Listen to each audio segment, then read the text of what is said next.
Well, I'm glad you're here watching my video on YouTube. The fact is, I don't know how long this will be up, since YouTube has decided to start censoring me and pulling down my videos. But don't worry, you can watch this video on rumble.com/RandPaul, where I post all of my content.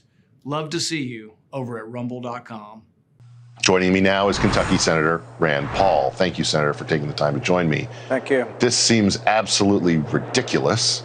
I wonder what your reaction is to this word from Attorney General Garland.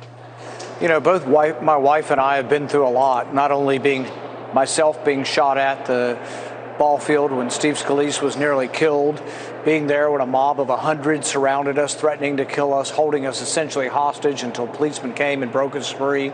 They were assaulting the policemen as they were trying to get us to the hotel.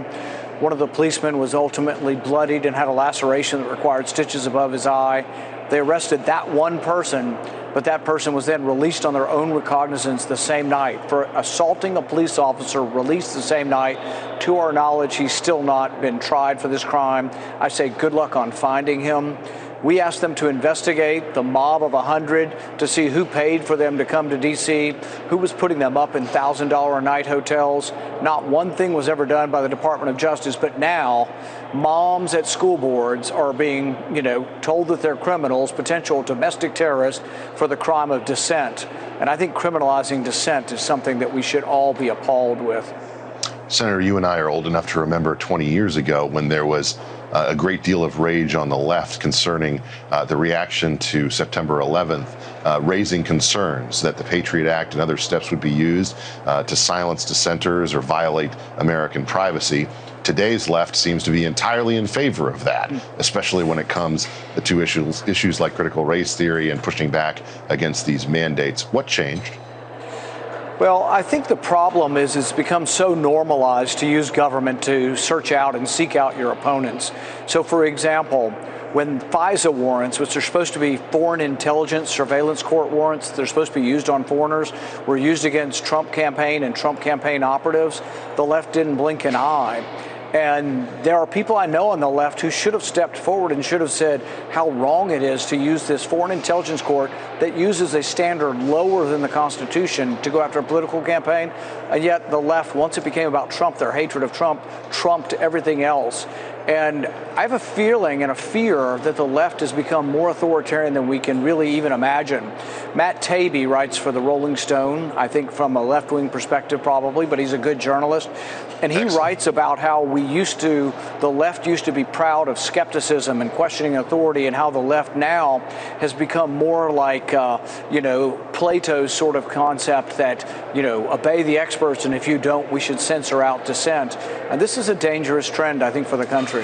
There's another part of this that I'm concerned about, which is that big tech seems very willing to cooperate with the government in every respect in this regard, without, sort of going through any of the processes that are normally put in place that require you to go to court, that require you to go through the various processes in order to violate people's privacy and chase them down as if they are actual threats.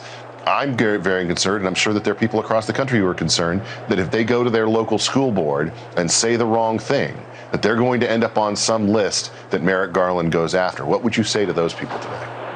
I would say be afraid of your government. And that's a sad thing from someone in the government to say. But the thing is those lists already exist. For example, people in Northern Virginia that have gone to have been then sought out by the school council, by the members of the school board, and retaliated in a sort of legalistic way to try to put them on some sort of list and chill their speech by letting them know there'll be a penalty for showing up and protesting. Look, there are all kinds of laws about decorum, and there ought to be. The idiot woman that goes in the bathroom filming Senator Sinema in a bathroom, that is illegal according to every local ordinance, and you should punish that person. If you go to a school board meeting and you're disruptive and you don't obey the rules of the school board meeting, then there will be local punishment. But it has nothing to do with the federal law, has nothing to do with the Department of Justice. What Merrick Garland did is he's attempting to stifle dissent, and he's attempting to say, beware, or Big Brother's coming after you if you speak out against my policies or against the Biden policies. And that is designed to shut up everyone who isn't willing to sacrifice everything that they have in order to make that argument. Thank you so much for joining me tonight, Senator Paul. Thank you.